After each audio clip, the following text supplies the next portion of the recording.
Okay, welcome. My name is Paul Blanchard. I'm the founder of Whole Body Mindset. I'm very excited to have you here for this masterclass, Engineering Transformation.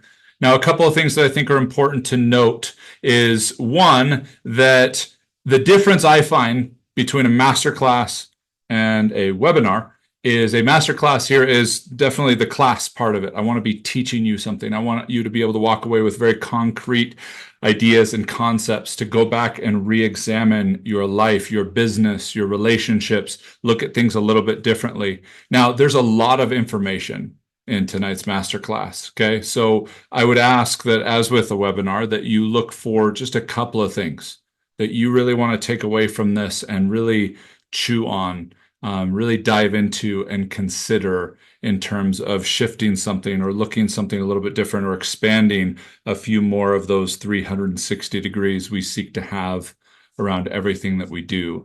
Now, I find stereotypically that webinars typically are value adds, but they are constructed and orchestrated in a way that it leads to something you're going to purchase or a action step you'll take that will quickly lead to that as well. That's not happening tonight. I can tell you right now, at the end of tonight, I'm going to offer you an opportunity to connect with me, to be able to have a consultation with me to unpack what I have a feeling will be a lot of information to take in so that you can find a couple of things to be able to take away from this. Some things that have been instilled in me as a coach in any interaction, whether in a group or one-on-one, to leave people better than I found them. So that is my offer for tonight, as you get an opportunity to walk through my vision of engineering transformation, which the impetus for this, the inspiration for this, was noticing how many people were focused on the tools and the practices of transformation,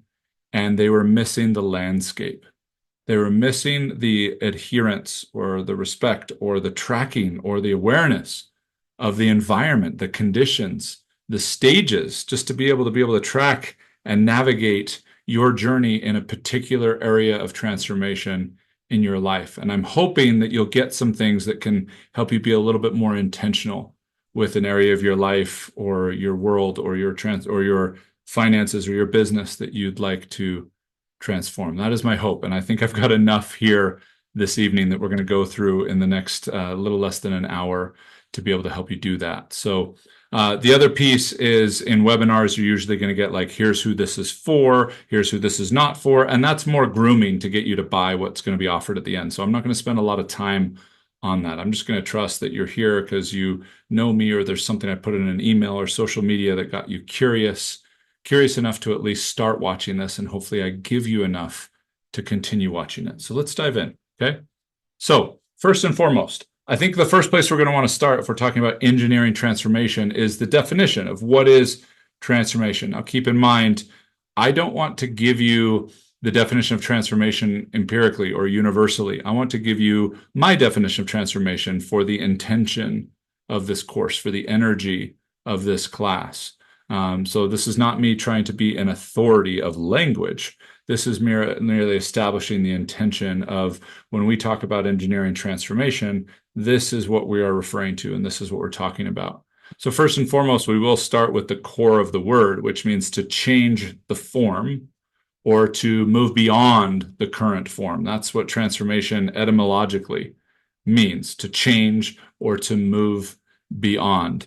And the form that it refers to, that we're going to talk about in this, that we are changing, that we are moving beyond, is how you occur to yourself. That's the form. That's the construct. That's the root of transformation, as far as the way we are talking about it tonight, and as far as the way that I've found to be exceptionally helpful and constructive for tens of thousands of people that I've had the opportunity to work with in different capacities over the last almost 2 decades as a coach. So how you occur to yourself, I believe, is the root of everything else, because the results we create in life come from that. How we occur to yourself creates everything else in the long run. And so we'll want to be able to understand those mechanisms and those levers in order to be able to engineer a transformation that we are looking for, that we want to call into our life. So in the case of tonight, engineering transformation, therefore, transformation is changing or moving beyond how you currently occur to yourself. That's what we're going for. What are the conditions? What are the stages? What are some tools and practices that can allow you to move beyond how you are currently occurring to yourself? Simply put, that's where we're starting here in terms of engineering transformation, is this kind of transformation. Now, that may sound too simple. That may not sound powerful enough. I promise you, years of studying affective neurology, archetypal psychology, trauma, shame, business, sales, everything you can imagine, how you occur to yourself professionally and personally is really the linchpin. It's really the lever that we want to be focused on, and that's what we're focused on this evening. So what about the other side of the scale? What about what we're going to put on the other side as manipulation? And not as a versus, not as good or evil, which is challenging because a lot of people have a kind of a proclivity to see manipulation as a bad thing, the way that it has been talked about or used as a weapon on someone's character. But simply put, to manipulate is to manage, improve, or handle skillfully. That's what it means to manipulate. In the 16th century, it was quite a beautiful word. And then, as with a lot of words, for whatever reason, in the 16th century and the introduction of Newtonian physics and all these other understandings, when the cosmos turned into space and the human being started turning into atoms and molecules, we started losing some of the life and vibrance of some of this. And to manipulate was like what you would craft with clay, for example, versus something you were using to try and take advantage or demean or oppress somebody. But these are the two ends that I want to talk about, two mechanisms, and not because one is good or bad, because they have different purposes. They have different benefits. So manipulation is handling, improving, and management of what already is. What already is. That's really important to understand. Remember that transformation is moving beyond what already is. It's changing what already is. Whereas manipulation is simply handling what already is, or improving or managing what already is. And then we get into transformation, is moving beyond it and actually altering it the way we occur to ourselves, which is the definition we're working with tonight. Therefore, and I want to unpack this with you just a little bit, so bear with me. Therefore, if you want to improve, which is something you would do as a manipulation, again, not as a negative thing, but as a function, if you want to improve, which is to create a higher quality, to improve is to create a higher quality of what is, not something different, not a change, not a move beyond. But if you want to improve, then you will need to manipulate it. Working with what you've got, rearranging the furniture. Okay, you can improve the room by rearranging the furniture. You can improve the chain of command by putting people in the right, changing people in certain positions and whatever it is. But if you want freedom, which is what a lot of my clients seem to seek, and freedom for me is very simple. It comes down to choices. Okay, the more choices you have, the more freedom you have. The less choices you have, the less freedom that you have. Okay, and so the opportunity to be able to work through that and understand that piece. So if you want freedom, if you want more choices, then you will want to transform. Now, that's not a challenge. That's not like some knit it on a pillow invitation. Okay, more freedom is not necessarily better. That's something a lot of people don't understand. I hope to rearrange some assumptions that some of you have made and some perspectives that maybe you've had. Freedom is not necessarily, or freedom in the sense of more freedom, more choices, is not necessarily better. Sometimes we're in seasons of our life, we're in seasons of our experience of ourselves or relationships where more choices is not necessarily going to be super helpful. But definitely not as a permanent thing. But transformation is going to be an opportunity to create more, to be able to move beyond, which is the expansion and the more of transformation that we're going for, that we're talking about tonight. Okay? So in just simple summary, transformation is moving beyond, it's expanding, and manipulation is rearranging, I think is the simplest way to look at it. And it's not that one is good, one is bad. It is simply we're going to want to understand they have different mechanics. They have different purposes and uses and benefits. Next, There are three areas that I focus on in whole body mindset of transformation. That's in the head, which is where most of us live. That's where most of our conditioning, most of our dominance of our experience of how we occur to ourselves is happening. Most of us are most in attunement with how we occur to ourselves in our head. We get a little stormy in how we occur to ourselves in our heart, and we tend to get very reactive in how we occur to ourselves in the gut. And so I work heavily with people in the transformation of all three, whether that's in business, in relationships, in health, fitness, whatever it might be, to be able to work through that. There are also three primary blocks to transformation. We're not going to dive deep into these tonight. Tonight is about the conditions and the stages. These are some of the different elements. These are some of the different curveballs, if you will, that we'll want to understand, and the different levels of the actual implementation of the practices and the tools. And that is to say, I don't recommend implementing practices and tools of any kind without understanding these three things. And that is trauma, which is not what happened to you, it's what happened inside of you. And it is a molecular energetic element. Okay. It's not just some story or, woo-woo darkness. It's an actual biological impact. Shame, very similar thing. Shame pits the gut and the head against itself. The stories are usually bullshit, but the sensations are real, and it makes it very difficult to work through those when it comes to shame. And then attachment wounds takes advantage of what Schopenhauer called in our will to live, but it swaps that out with our will to live as our will to be loved, that we believe that if we aren't loved, we won't live. And those attachment wounds can dictate so much of how we occur to ourselves that it can make transformation very difficult. So these are things you're going to want to be aware of along the way in your journey of transformation, although they're not things that we're going to dive super deep into tonight. So we're talking about conditions, stages, and practices. Important to note, the best practices and methods ever created will likely fail us if the conditions are not appropriate, leading us to believe that the practice or the tools was the problem, or worse, that we are.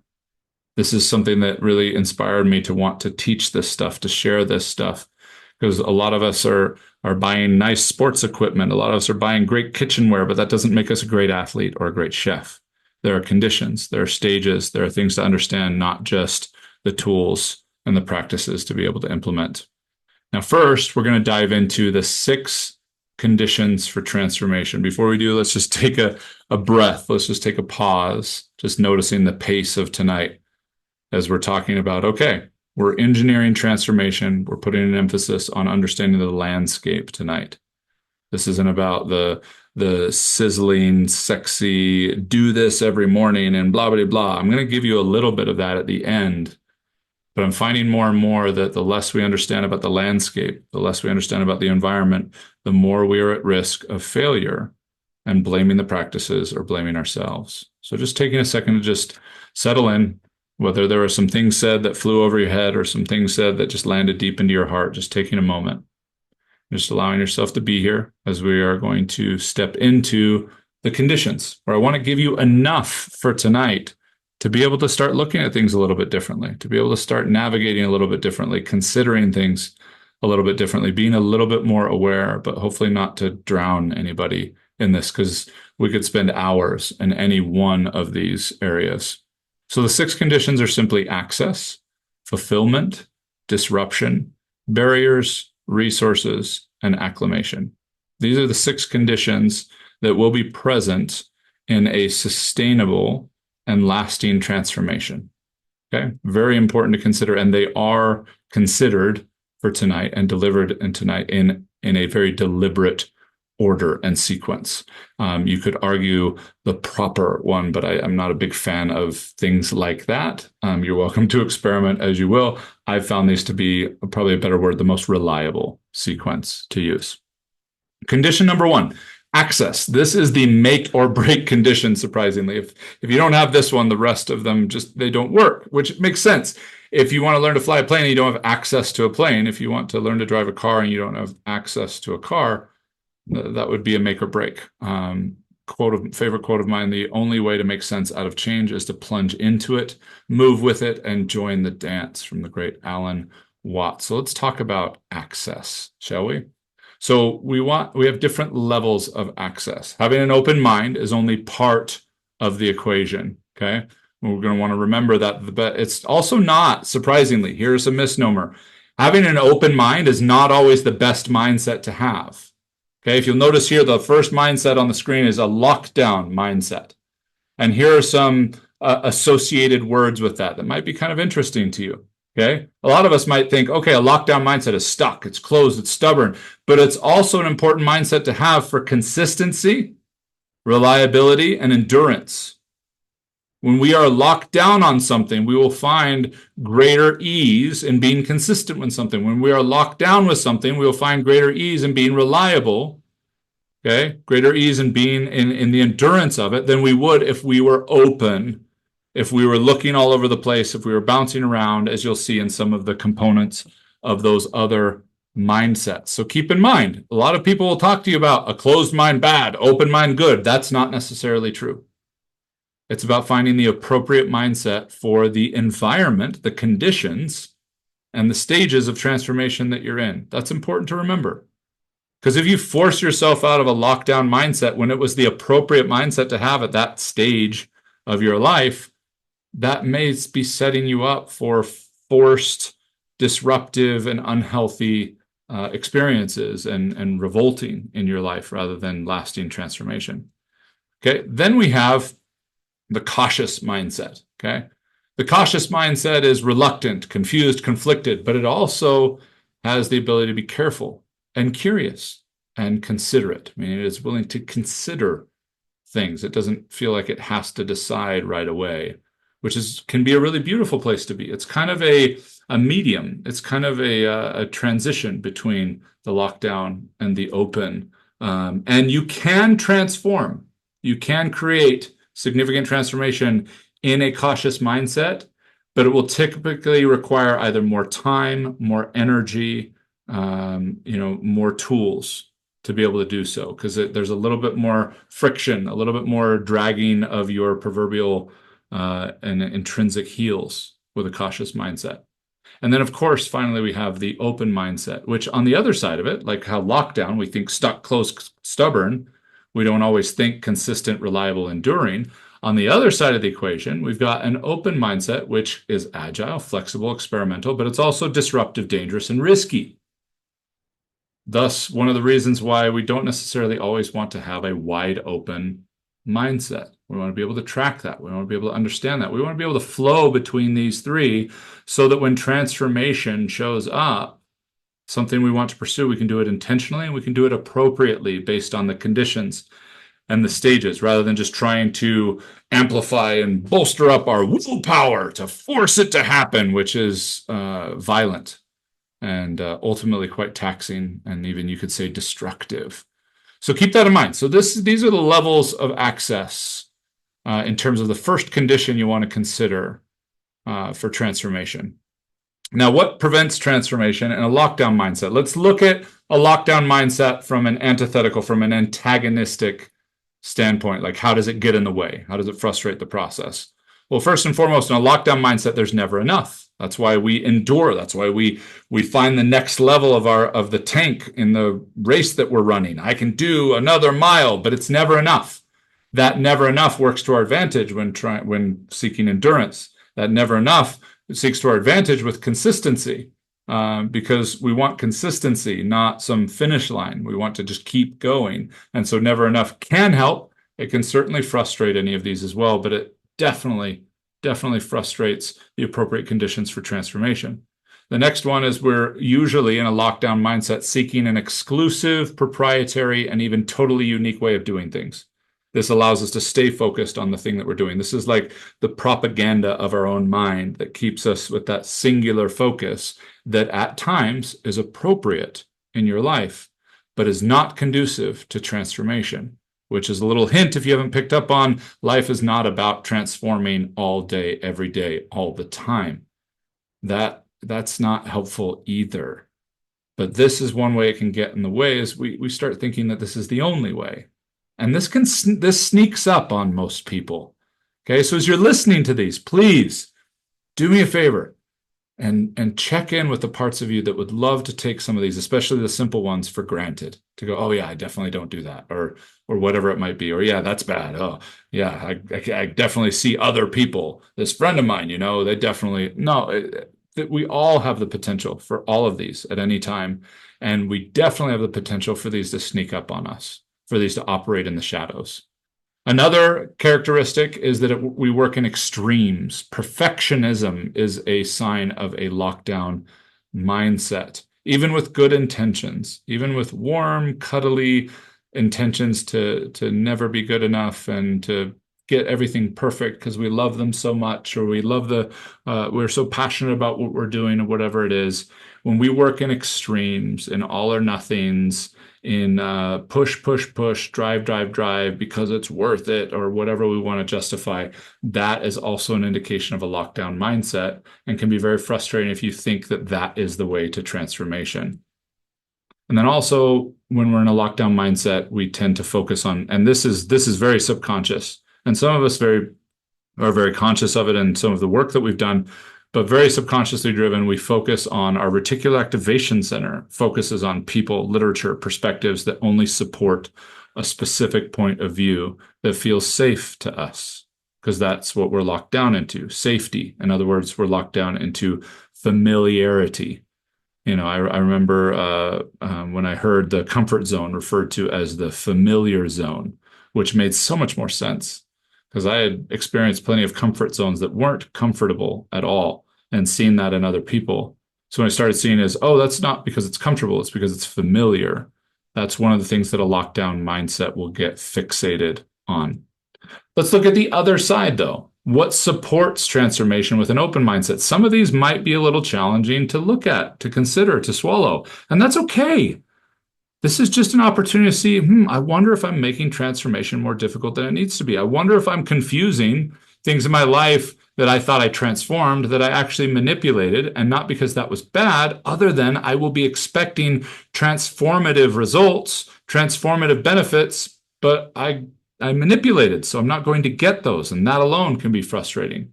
So let's look at a few of these. One, that non-negotiables are frequently examined and barriers from habitual patterns and unexamined assumptions are unlocked. This one is interesting. I want to unpack this a little bit. First, non-negotiables. Okay, I've met a lot of people that are very zealous about, this is a non-negotiable. I will not approach that. Well, that makes transformation very difficult. Not because you need to alienate or get rid of that non-negotiable, but you will want to examine it deeply. Many of the non-negotiables that we have in life come from a lockdown mindset. And even if we don't plan to change them, we'll want to be able to consider them and even look at them as if we would. If I had to, what would that feel like? What would that look like? Also, here's an interesting one that a lot of people don't know, that habits can actually be an enemy to transformation. Okay? If you're wanting to move beyond your current form, your habits are likely a affirmation. They are likely a support to how you currently occur to yourself. That doesn't mean all of them, but sometimes we can feel like we've developed some really good habits that we just assume must be good for where I'm headed, but they aren't always. So we're going to want to look at those patterns and some of those unexamined assumptions that we made, some of that programming that we never consented to before we even had a sense of identity, which for most of us comes in our teenage years. That's when a lot of the programming got in, and then we locked it in with our sense of identity that developed during puberty and beyond. And being able to learn how to examine those, learning how to deconstruct those without it being a rebellious act. Because that energy is not conducive to transformation either. Then we'll want to embrace that change is inevitable and more freely dance between bandwagons and individual expression. Some people tend to jump to the individual expression over the bandwagons. They tend to jump to, this is my truth, this is what's right. That's actually a sign of a lockdown mindset. Okay, to just rebelliously go, I'm an individual, I do it different, to just go the opposite direction of the crowd by itself is a lockdown mindset. We want to be able to travel and dance between the bandwagons and the individual expression, to be curious about what we can gain and experience, what we can open up, what we can examine from both sides. And then, of course, the humility to feel like a beginner, to respect the roles the role that external conditions play on ourselves and others. Not as excuses, that's different, but understanding the impact that they have. Understanding that this idea that we are just in total control to dictate the destinies of our life is incredibly painful. This is where I talked about in a few things inviting people to this class. This is where two major assumptions in human development have actually done more damage than good in terms of transformation, not across the board, but in terms of transformation and change. And that is the traditionally, I believe, the humanistic approach, which is that we are all born a clean slate, a clear canvas, and the traditionally behaviorist view that we all have the same potential. Those two things have not held up to be true, and they actually lack a significant amount of humility. They play into our ego's need for justice and fairness and virtue signaling and whatever else. So we want the humility to be able to look at things differently that we may have convinced ourselves must be true because it's quote unquote fair. Also, an open mindset uses questions and good listening as the primary language to seek tolerance and understanding.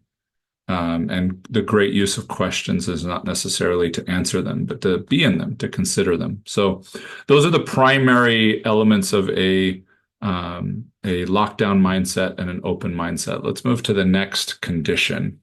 This is one of my favorites because it usually catches people off guard. Okay, great quote. Find out who you are and do it on purpose. Dolly Parton. Condition number 2 is fulfillment. This is the counterintuitive condition. Why? Because most people expect this condition to come last. Well, that's why I'm transforming, so I can be more fulfilled. When in fact, fulfillment is the ante to the game. Being fulfilled is where you get the energy, where you get the capacity for the grind of transformation, for walking across the desert of transformation. That's like saying, I'm going to walk across this desert to get water.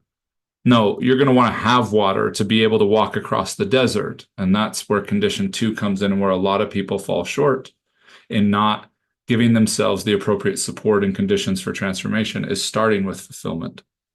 The best way to get to the next level is to be as good as you can be at the level you are currently at, to explore every nook and cranny of where you're currently at in your life. The grass is greener is one of the most challenging, destructive ways that we try to transform. And most of us have just manipulated that idea where we still seek the grass is greener.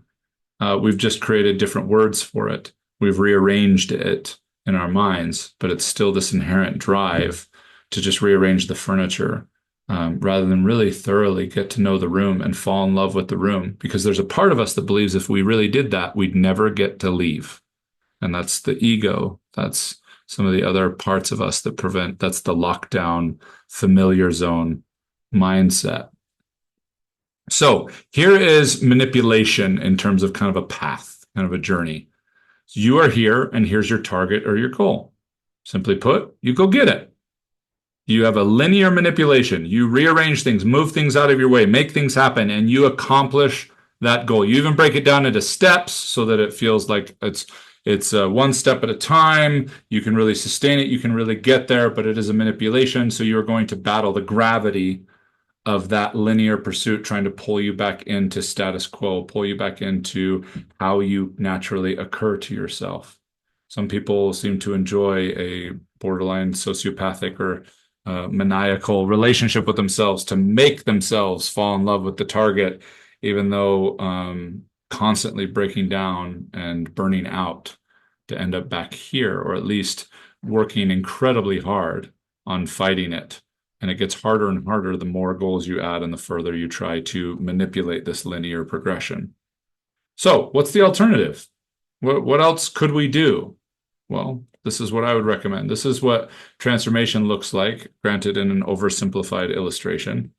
You are here. Here's your target or goal. You start the experiment of heading towards that target or goal. Why? Because we're humble enough to say we are curious about whether we actually want that goal. We are curious about whether it is actually something we are going to land on and acquire, or if it's something to get us headed that direction to then eventually get to where we really want to be. But we don't know until we start that journey. So we're going to use the impetus, we're going to use the charge. Okay, we're going to use the fodder to be able to get going towards that. But then we're going to run into some gravitational resistance. We're going to run into some challenge, like a glass ceiling kind of feeling. And this is where a lot of people will try to double down, break through, ouch, okay, try to force it.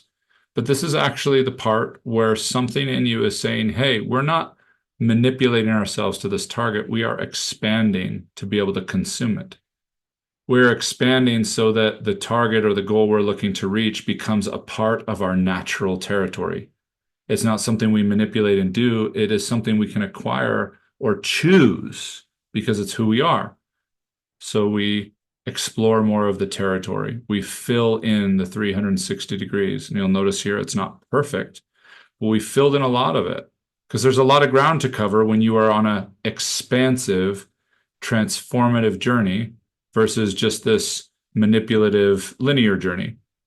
So this is why I tell people to go slow, not because you have to, but because there's a lot more ground to cover.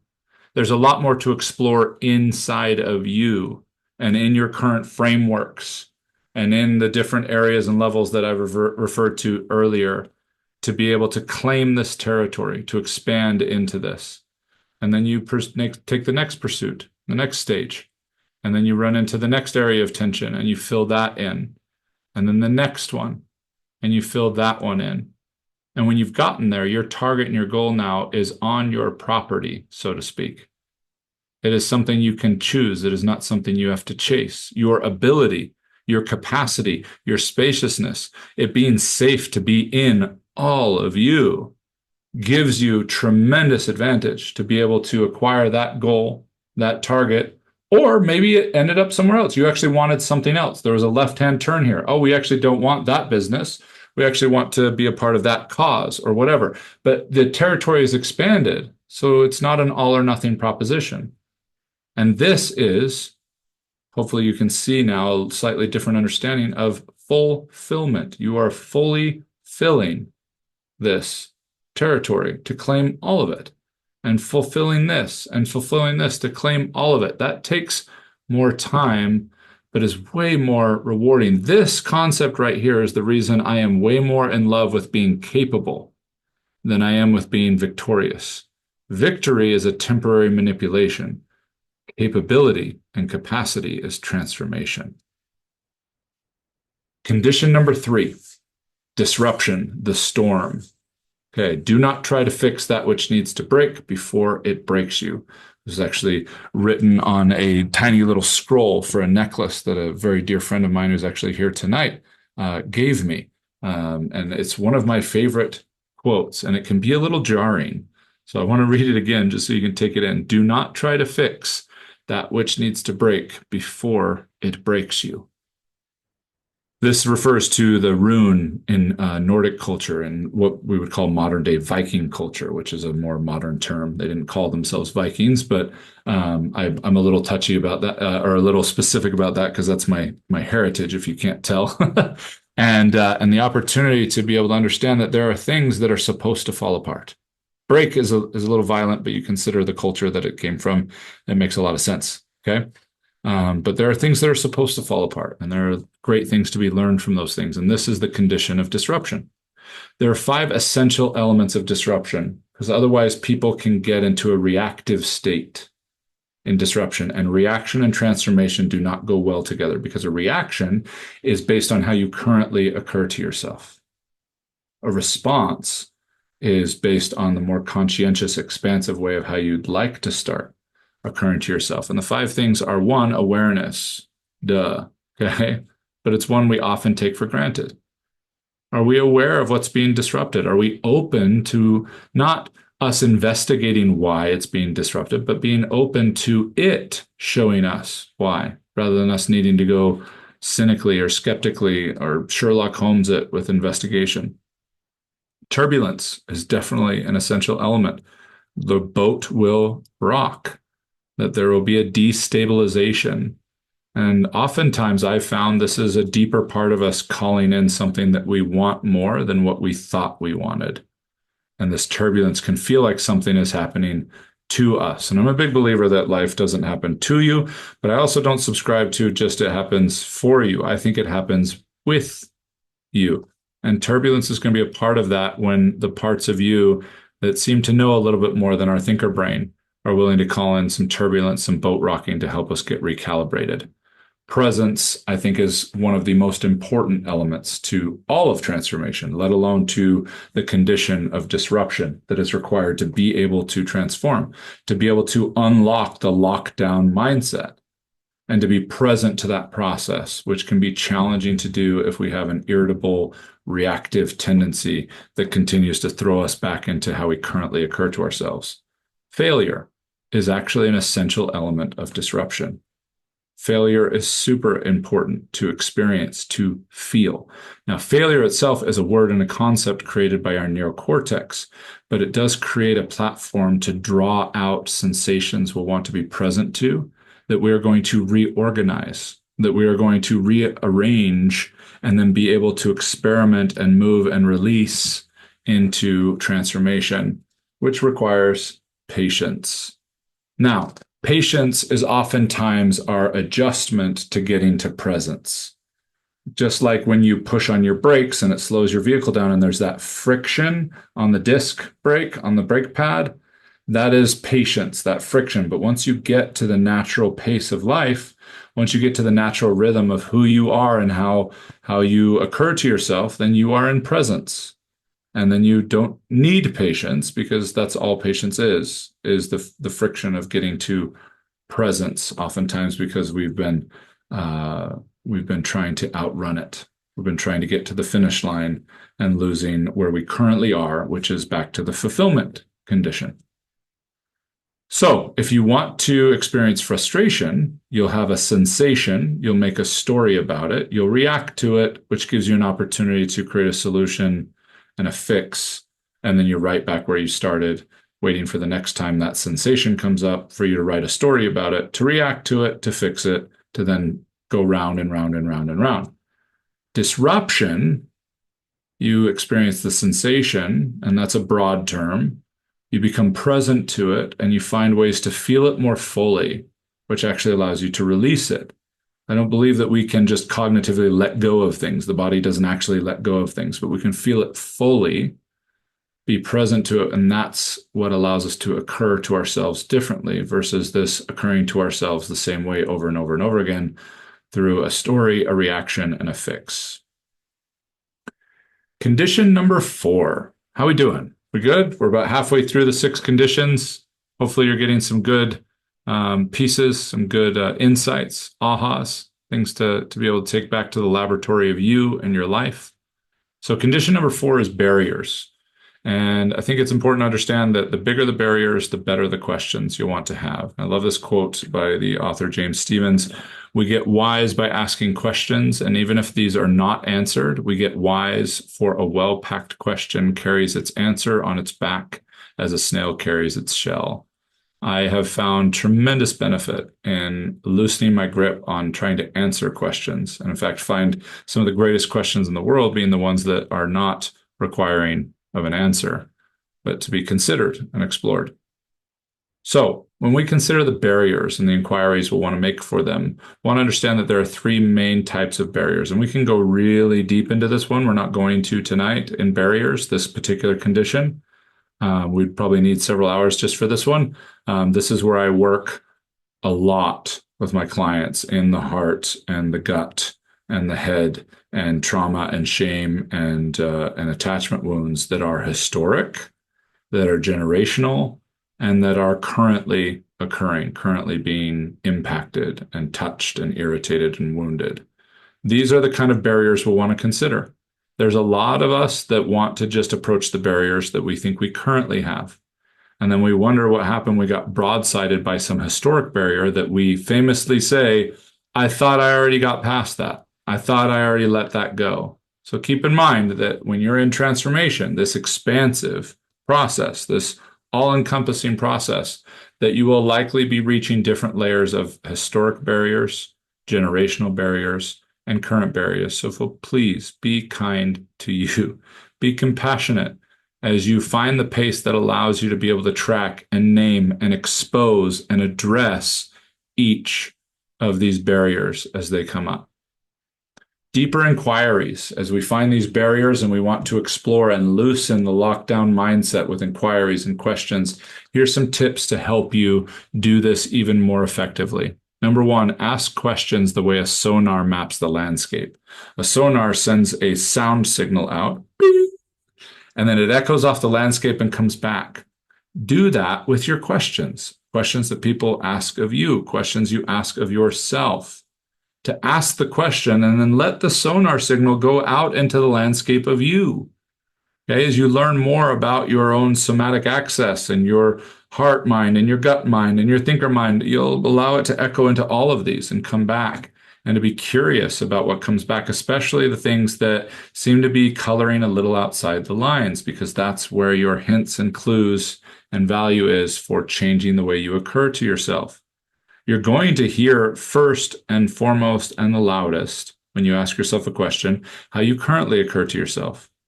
But wait for the rest of the sonar to come back to be able to find more.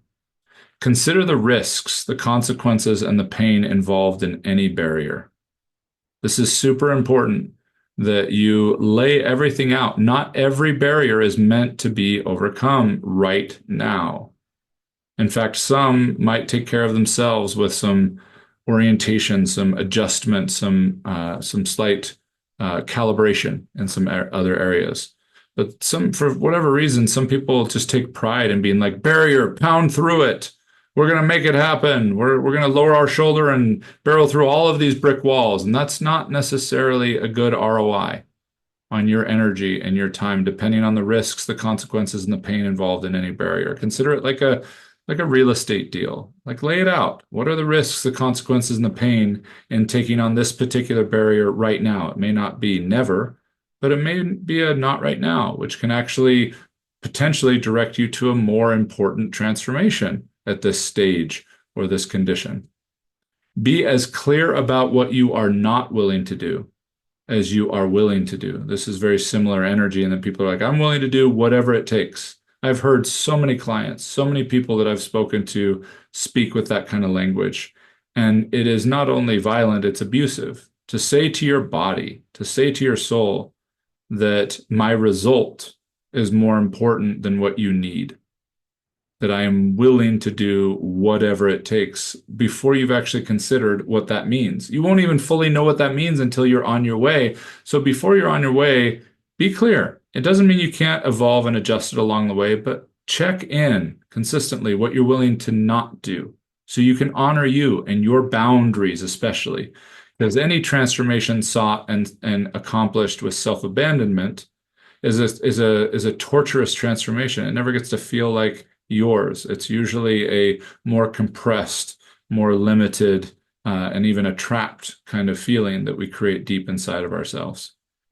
Also, as we mentioned before, beware the breakthrough. There's a reason it has break at the beginning of it, because oftentimes that's what I see show up eventually when people are like, I had a breakthrough, I had a breakthrough, I had a breakthrough. I almost could start a clock and be like, okay, I'll talk to you in 2 weeks. And it's inevitable at some level that there's an ouch on the other side of that rather than an actual transformation. Expose excuses and rationalizations with compassion and seek to understand them. Don't why yourself into submission. Why is a very violent word to use with you, your children, your spouse. See if you can find better ways to ask rather than saying, why did you do that? Say, I'm curious what you're feeling right now. Because you're going to get way better answers in terms of that. Or I'm curious about what you were feeling when that happened.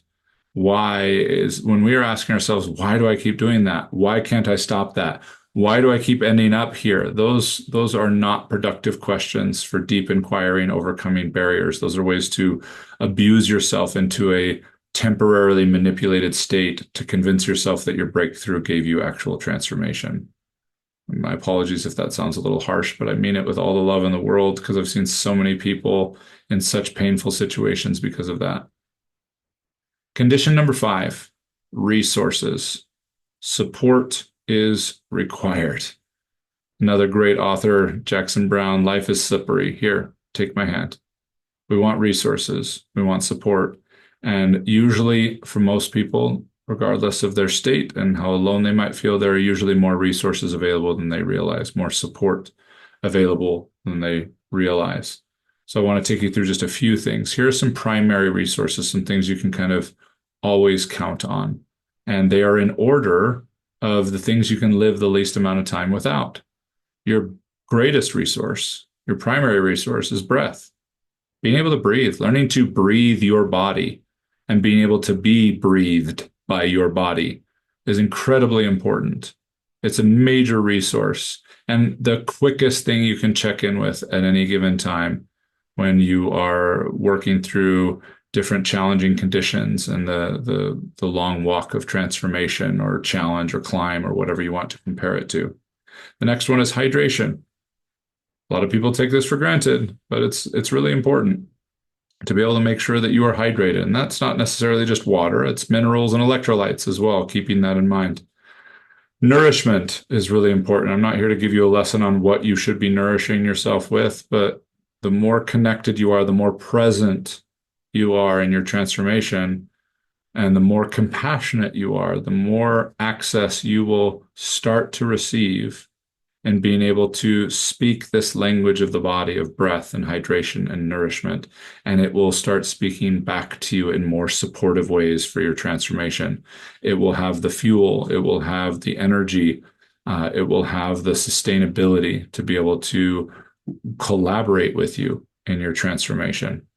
Rest is super important. If your transformation feels especially difficult or torturous, check in with these in this order.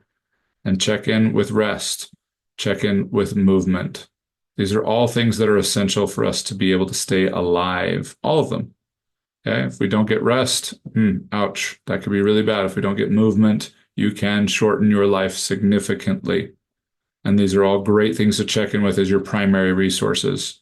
Now, these are your secondary resources, not because they are less important, certainly not, but because they are not as easily accessible as those other resources. Connection is an incredible resource. And this is both with self and with others. This doesn't always need to be based on the profound nature of the relationship. It could be with the person checking you out at the grocery store. But connection is an essential resource for transformation. Transformation does not occur alone energetically. Okay? You might be alone geographically or physically, but energetically, it does not occur alone. And so it's an incredibly important resource. Insights are very important. Too often we have an idea of what it's going to take to transform and how we're going to get there. And we hold on to those hard and we miss the opportunity for the resources of insights along the way, adjustments, calibrations to our journey, and getting around people we wouldn't normally get around. Okay, with appropriate boundaries and moderation and all of that for sure, but getting around people you wouldn't normally be around, not just doing things out of your comfort zone, but connecting with people out of your comfort zone appropriately, leave that each to their own, is a tremendously important resource. And then expression, having some kind of artistic expression, which some people that's programming a game on a computer. For others, that's drawing and painting or creating jewelry or whatever it might be. It's not reading a book. That's experiencing somebody else's expression, like going to an art gallery. You're experiencing going to the theater. That's experiencing somebody else's expression. But there are lots of ways to express parts of you that may not necessarily be your profession. That is incredibly supportive and incredibly resourceful when you are in a state of transformation, when you are going through the stages of transformation, to be able to bring in hobbies and other artistic expressions with moderation, of course, to not use them as a bypass or an escape, but to use them, especially at the times that you feel like you don't have time to do them. Find it, well, what if I did have time to do them? What if I only had an hour a week to do them? And being able to find those expressions is an incredibly important resource in supporting transformation. Condition number 6, acclimation. In other words, embodiment and integration. Nature does not hurry, yet everything is accomplished. Lao Tzu. This is an amazing quote to consider in terms of the patience and the eventual presence that it provides to be able to play the long game in embodiment and integration and the acclimatization that is required, just like climbing Everest, to get used to the altitude. You know, people go to base camp at Everest and stay there for weeks before they even start to climb because it takes that long to acclimate.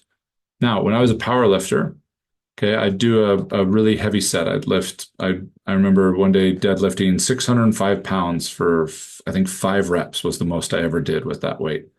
And then I rested. And on days that we were doing big sets like that, where we're doing 1 to 5 reps, okay, which is a power set, your mind feels like it's ready for the next set in about 2 minutes. But your body, your nervous system, isn't actually ready for that next set for about 5 to 8 minutes. So more than twice as long for your body to acclimate versus what your cognition, what your mind is able to try and convince you of. So keep that in mind when you're in transformation. You're going to think that you're in a more stable place than you may actually be. You're going to think you are further along, or I got this figured out, or whatever, a little bit sooner. And so that humility, that compassion, that patience and presence is super important. But here is something I think is so helpful for all of you. This might be one of those cliche, if you take nothing else, if you don't hear anything else from tonight, this might be one of them. Okay. And that is what acclimation feels like. Remember, this is condition number 6. This is further down in the sequence. This is the end of the sequence of the conditions to consider. This is what acclimation feels like. Periods of confusion, false starts, long learning curves, and awkward adaptations. This is the time when we feel like I've done all the work. It's time for the payoff. No, now it's time for the acclimation. We've gained the access. We've gotten an opportunity to disrupt the lockdown mindset. We've found resources. We've sought insights, all these different things. And now we start periods of confusion, false starts, long learning curves, and awkward adaptations. This is one of the more challenging conditions of transformation, because this is where a lot of us revert back to the old way occurred to ourselves, because we assume at this point it was supposed to click, and it's not clicking, and so we must have done something wrong. Stay with it. Go a little bit further. Find a way to do it consistently, not the intensity, but the frequency, to be able to find that acclimation in your transformation. Because that part of us that is so hard to change, we're going to appreciate when we get to that next transformational summit or expansion of us or our life, because it's going to lock into that one as well. Okay, we're going to go through rather quickly here as we wrap things up, the 5 stages of transformation. So we've got the conditions. That's the landscape. Those are the elements. Those are the parts that you'll experience in transformation. This is the sequence, the stages of what's actually occurring in the development of your system. And it happens a little differently on a societal level, happens a little bit differently on a personal level, on a relational level, on a physical level, but they all kind of follow these stages in general. They all fall into these general categories. The first one is healthy tension. Healthy tension is where you have it together for the most part, or society has it together for the most part, meeting major needs, and it's very status quo. And there are challenges, and sometimes in the moment they can feel like big challenges, but for the most part, when you zoom out, a healthy tension state is minor challenges. The likelihood of being able to evoke significant transformation in this stage is not high. Okay. And healthy tension in different areas of our life can last for a long, long time. And there are things that we can do to be in denial of it and think that we're still in healthy tension, or living the glory days, or self-abandoning and bypassing so much that we don't realize that we've moved out of healthy tension. But either way, eventually, as we cycle through these natural stages, which we don't have to transform as we go through them, as I'll show you, but we'll eventually fall into doubt. We have a little more uncertainty. We have a little bit more intensity in our questions. We have a little bit more consistency in our frustration. And a very common question that we might encapsulate this stage with is, something is wrong, but what is it? And we may be starting to try and figure out, and we may even feel confident that, oh, this is what it is, but then it seems to fall through our fingers. This is what it is. It seems to fall through our fingers. When that's happened enough times, we move into the third stage of transformation, which is deep doubt. And yes, this is a significant and important stage for transformation, where we'll likely experience different versions of anger, different versions of hopelessness. These are singular words, so it's a little different for everybody. I'm trying to find a generalized anchor that you can reference. We'll feel trapped and desperate to be able to try and get out of this. This is crumbling. This is falling apart. This is not good. Then we land in the stage of evolve or revolt. And in this stage, things are very raw. They can be very enthusiastic, very charge, here we come. They can be very indelicate. And sometimes they can even be good enough where we'll just fall back, we'll numb out, we'll dissociate, and manipulate the situation back to some state of denial. And we may not pass this stage if we don't have presence, if we don't have resources, if we don't have insights and support, and we don't have the ability to follow along patiently those disruptions that are rearranging our nervous system, that are expanding our opportunity to be able to actually transform rather than just manipulate and rearrange the furniture. Now, the evolve is what happens when we do those things with an open mindset and we fulfill all the conditions and we get through to the consolidation that occurs after we have that acclimation. The revolt is what happens when we don't, where it is a transformation of sorts, but it's oftentimes a compression. It's oftentimes a limiting the scope, which isn't necessarily a bad thing. Like I said, sometimes life compresses some things for us to make them just a little bit simpler. Okay. Okay. And so the opportunity to understand that you will come to this stage, and it's not necessarily a choice at this point. You've been making this choice up to this point with all the other conditions, the resources, the insights, the ability to be present, to embody all these different things so that you can hopefully more than likely choose to evolve, to grow, to expand, but also trust that if you do revolt, that it may have been what was best for you. It was likely what you needed at that time. Either way, you're going to reach a new healthy tension. Okay, whether it's a compressed state or an expanded state. And it'll be a new steady state. It'll be meeting major needs again, but it'll have new conditions. And in the revolt state, it'll be a little bit more rigid in in those conditions.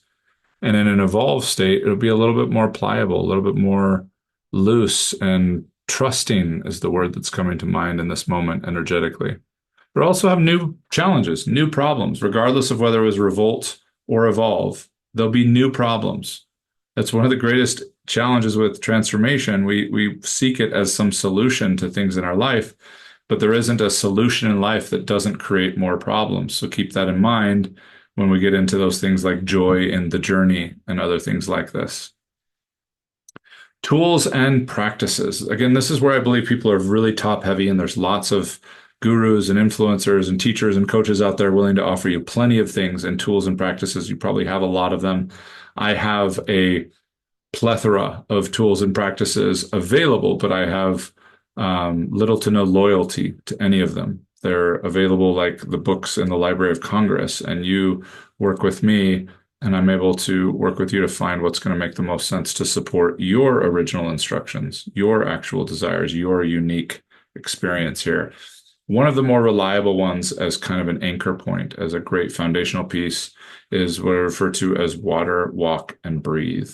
And it's simply put, as we're wrapping up here tonight, just something for you to start playing around with. And that is to get up every single morning and drink a full glass of water. Easy enough. Just leave it on your nightstand or your bathroom counter. Make sure as soon as you're awake, you roll over in bed or put your feet on the floor, grab that water and drink it. And drink it as present as you can, where you can feel and really notice the water pouring down your throat and into your stomach, and kind of like it's going into your body saying, wakey, wakey, time for an amazing day. And then go for a walk within 5 to 10 minutes of waking up, get dressed, go for a walk outside, even if it's to the mailbox and back, which some of you in rural areas, that may be really, really far.